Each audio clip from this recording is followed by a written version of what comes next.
வாராகி தெய்வத்தை எப்படி வழிபடலாம்? வாராகின்னு சொல்லும் போதே நம்ம உடம்புல இருக்கக்கூடிய நாடி நரம்புகள் மூலம் அந்த எனர்ஜியை உணர முடியும். வாராகின்றவ யாரு அப்படின்னு பார்த்தீங்கன்னாக்கா, சக்தி மகா சக்தியான பார்வதியுடைய படை தளபதி.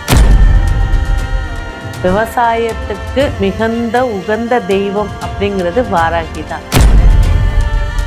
இந்த வாராகி சிலை வீடுகளில் வச்சு வழிபடலாம். அதாவது முதல் விஷயம், உக்கிரமான தெய்வங்களை வீட்டில் வச்சு வழிபாடு செய்யக்கூடாது. ரெண்டாவது விஷயம், பிரம்மாண்டமா பண்ற இதுவா பண்றன்னு பெருசா வச்சுட்டு அவளுக்கு சோற போடலன்னா வாராகி அடிக்க தான் செய்யும். இப்ப வாராகிய வழிபாடு பண்ணவங்க அவங்க சங்கல்பம் நிறைவேறல அப்படின்ற ஒரு வார்த்தையே வராது. அவளை வழிபாடு முறையா வழிபாடு பண்ணா 100% சக்சஸ். வாராகிக்கு உகந்த நாள் அப்படின்னு ஏதாவது இருக்காம? கண்டிப்பா வாராகிக்கு உண்டான நாள்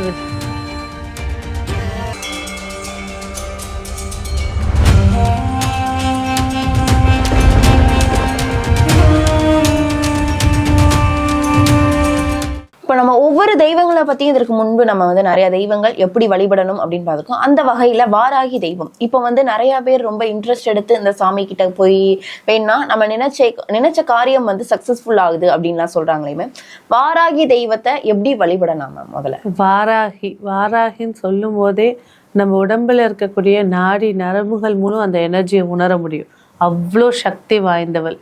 வாராகின்றவ யாரு அப்படின்னு பார்த்தீங்கன்னாக்கா, சக்தி மகா சக்தியான பார்வதியுடைய படை தளபதி.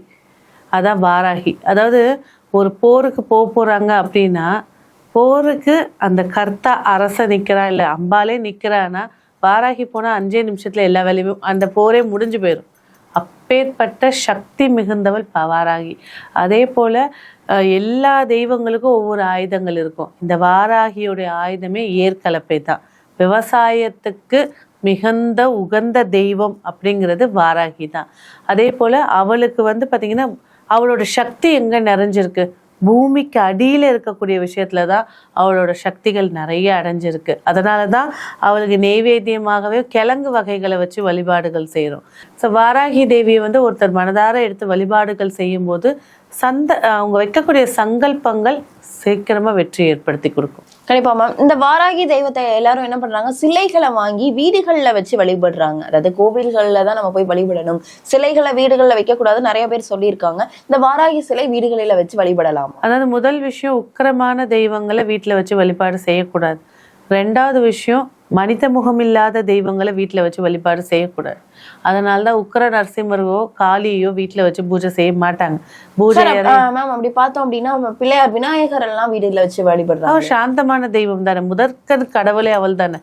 அவங்கள அவரை வழிபாடுகள் செய்யறது சிறப்பு. நிறைய வீட்டுல விநாயகர் கூட மஞ்சளா பிடிச்சி வச்சுதான் கும்பிடுவாங்க பூஜைகள் தொடங்கும் போது. அப்போ இந்த அதாவது விநாயகர்ன்றது மனித முகம் இல்லாத தெய்வம். ஆனா ஒரு மரணத்தை வென்று ஜெயிச்சவர். அதாவது பார்வதி தேவியால வரப்பட்ட விநாயகரை சிவபெருமான் வதம் செய்யும் போது தலை வெட்டப்பட்டவுடன் இறந்தவனை புதுப்பித்தவர் விநாயகர். அதனால்தான் கணபதி, விக்னேஸ்வரர், இவ்வளவு வினை தீர்த்தவர்ன்றது. அந்த விநாயகர் சாந்தமானவர். அதுலயும் உக்கிரமான விநாயகர்லாம் இருக்காங்க, அவங்களெல்லாம் வீட்டுல வைக்க மாட்டாங்க. ஸோ அப்படி பார்க்கும்போது மனித தலை இல்லாத தெய்வங்கள்லாம் என்ன, நரசிம்மரை சொல்லலாம், காளியை சொல்லலாம், பத்ரகாளியை சொல்லலாம். இந்த மாதிரி தெய்வங்கள் வீட்டில் பூஜை அறை தனியாக இருந்தாலும் வைக்கக்கூடாது. அவங்கள நான் உபாசன தெய்வமா எடுத்துட்டேன், அவங்களுக்காக என் வாழ்க்கையை சரணாகதி கொடுத்துட்டேன் அப்படின்றவங்க தாராளமாக அந்த வீட்டில் வச்சு வழிபாடுகள் செய்யலாம். ஸோ அப்போ வாராகின்னு சொல்லும்போது உக்கிரமானவ, சக்தி பூர்வமானவ. இப்போ வாராகியை வீட்டில் வச்சு வழிபாடு செய்யலாமா அப்படின்னாக்கா, புகைப்படங்கள் வழியில தனியான பூஜை ரூம் இருக்கு, அவங்களுக்கான நெய்வேத்தியங்கள் சரியான முறையில் செஞ்சா சக்ஸஸ் தரும். ஏன்னா அதாவது இப்போ பொங்கலுக்கு இந்த சாரி, இந்த ட்ரெண்டுக்கு இப்போ இந்த விஷயங்கள் வரும்போது இந்த வாராகி பார்த்தீங்கன்னாக்கா ஆதி காலத்துலேருந்தே வாராகி இருக்காங்க. ஆனால் கடந்த ஒரு 3 வருஷமா வாராகின்னு சொல்லி எல்லாரும் சிலையை வாங்கி வீட்டில் வச்சு ஒரு சீசன் மாதிரி எடுத்து வச்சுட்டு, அதுக்கப்புறம் வந்த கேள்விகள், எங்க நான் வீட்டில் வச்சதுன்னு பிரச்சனையா இருக்கு, நான் எப்படி எடுத்து வைக்கணும், என்ன செய்யணும், எதுக்கு தொடணும், எதுக்கு எடுக்கணும், இதுதான் அவங்க எடுத்துக்கிற விஷயங்கள். அவளை அதாவது எந்த தெய்வத்தை எடுத்து வழிபாடு செய்யறோமோ அந்த தெய்வத்தோட வழிமுறையில ஆச்சாரமா வழிபாடு செய்யணும். பல்லு இல்லாதவளுக்கு போய் நீங்க நான்வெஜ்ஜை கொடுத்தீங்கன்னா தின்ன முடியாது. அப்ப வாராகியை நீ எடுத்துக்க முடியுங்கன்னா அவளுக்கு என்ன சாப்பாடு வேணுமோ அதை போட்டு வழிபாடு பண்ணாதான் அவள் கொடுப்பா. இல்லைன்னா அந்த தெய்வம் பட்னியில சபிக்கும்.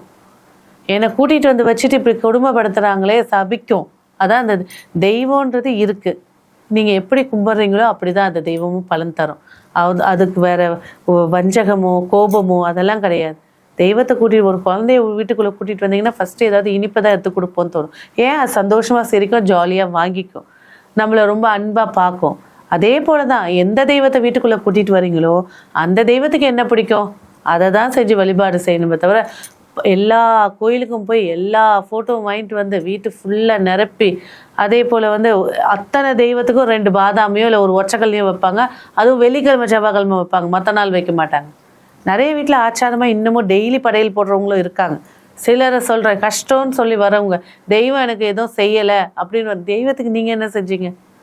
ஒரு தேவதையை வீட்டுக்குள்ளே கூட்டிகிட்டு வந்துட்டா அவளுக்கு உண்டான இப்போ வந்து வாராகி சிலை வந்து எல்லாம் இஷ்டத்துக்கு வாங்கி வச்சாங்க. வாராகி வீட்டோட வாஸ்து அடிப்படை என்ன?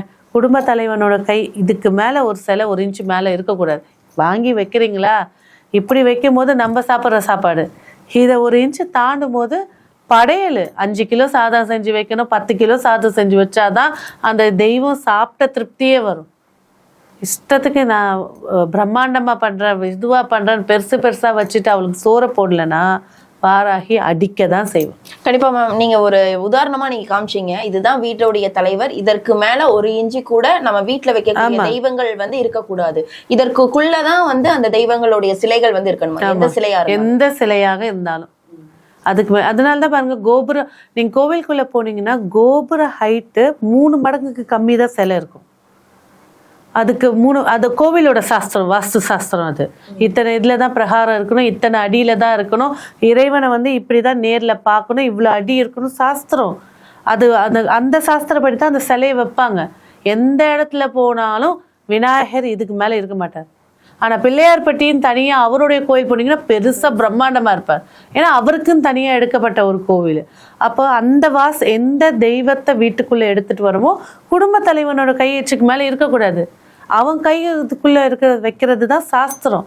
அதை மீறி வைக்கிறீங்க அப்படின்னா 10 கிலோ சாதம் செஞ்சு போடுங்க, 15 கிலோ வாராகிலான்னு. ஆமா, நம்ம டெய்லி 3 வேளை சாப்பிடலையா? அவங்களுக்கு பசிக்காது. நீங்க கூட்டிட்டு வர்றது தேவதை. நான் சிவனை வழிபாடு பண்றேன் எடுத்து சிவன் தேவதையை கூட்டிட்டு வரீங்க.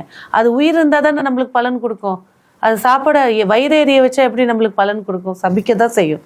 ஒரு ஆன்மா முறையான தவசம் கொடுக்கலன்னா வீட்டு வாசல்ல உட்காந்து சபிக்குது, பிரேத சாபம்னு சொல்றோம். ஒரு தெய்வத்தை நீங்க தேவதையை வீட்டுல கூட்டிட்டு வந்து வச்சு வழிபாடு. இப்ப வந்து வராகர் அப்படின்னு போனீங்கன்னாக்கா அங்க வந்து கிழங்கு வகைகளை வைப்பாங்க, படையல் வைப்பாங்க, சக்கரை பொங்கல் வைப்பாங்க. அவரை வீட்டுக்கு கூட்டிட்டு வந்து நான் உப்புமா செஞ்சுட்டேன் வச்சு சாப்பிடுனா அவர் சாப்பிடுவாரா? அந்த தெய்வத்துக்கு என்ன முக்கியமோ அதை செய்யற மாதிரி இருந்தாதான். அதே போல சிலையை வாங்கி வச்சிடுவாங்க, 6 மாசம் ஆகும், 1 வருஷம் ஆகும், அபிஷேகம் பண்ண மாட்டாங்க. நீ இறைவனை கூட்டிட்டு வந்துட்ட, இறைவன் நித்தமும் அபிஷேகம் பெரிய ஒரு பன்னீர்லயாவது ஒரு அபிஷேகம் பண்ணி ஒரு தின்னூறு குங்குமம் வச்சு கற்பூர ஆத்தி காட்டி வைக்கணும். சிலைன்னு வச்சுட்டீங்கன்னா அதுக்குதான் சில கோவில் எல்லா வீடுகள்லயுமே அப்படி பார்க்கும்போது ஒரு பிள்ளையார் சிலை இருக்கு, ஒரு சாய்பாபா சிலை இருக்கு மேம். அந்த மாதிரி இருந்தாலுமே அந்த கண்டிப்பாக சாய்பாபான்றது வாழ்ந்து ஜீவ சமாதியாக அணைந்த சித்தர். அவருடைய வழிபாடுகள் என்ன? பொறி அவள் கடை வச்சு வழிபா. ஆனா அந்த சிலைகளும் ஹைட்டா இருந்துச்சு அப்படின்னாக்கா கண்டிப்பா அதுக்கு உண்டான படையல்களை போட்டுதான் ஆகும்.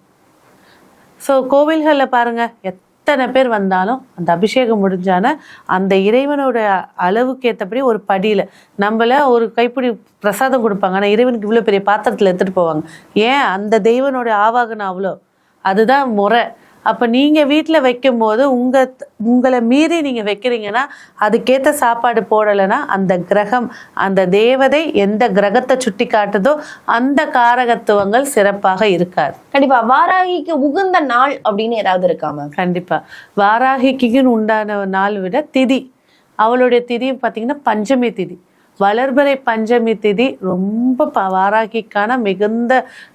அதனால்தான் அவளுடைய நவராத்திரியே வந்து பார்த்தீங்கன்னாக்கா மிதுன ராசியில வரக்கூடிய ஆனி மாசத்துல வரக்கூடியது வாராகி நவராத்திரினே இருக்கு. 9 நாட்கள், 9 நவராத்திரிக்கு அந்த வாராகிய ஒவ்வொரு அலங்காரங்கள் பண்ணி வழிபாடுகள் செய்யக்கூடிய நாள். அது வந்து வாராகி நவராத்திரினே அவளுக்கு பேர். அதுல மாதம் வரக்கூடிய வளர்பிறை பஞ்சமி, அஷ்டமி, பௌர்ணமி, இந்த 3 தினங்கள் அவளுக்கு மிகவும் உகந்த நாள். கண்டிப்பா. அதே மாதிரி இப்ப வாராகிக்கு என்னென்ன விஷயங்கள், அதாவது என்னென்ன படையலிடணும், அதாவது இந்த கிழமைகள்ல, அதாவது வீடுகளில் வந்து விளக்கேற்றணும் வாராகிக்கு அப்படின்னு, அதாவது வியாழக்கிழமை வாராகிக்கு உகந்த நாள் சொல்லுவாங்க. அதாவது சாய்பாபாவுக்கும் வியாழக்கிழமை உகந்த நாள் சொல்லுவாங்களே, இந்த மாதிரிலாம் உண்டாம? கண்டிப்பா. வாராகின்னு எடுக்கும்போது பார்த்தீங்கன்னா எல்லா நாளும் வழிபாடு செய்யலாம். முக்கியமாக செவ்வாய்க்கிழமையும் புதன்கிழமையும் எடுத்துக்கலாம்.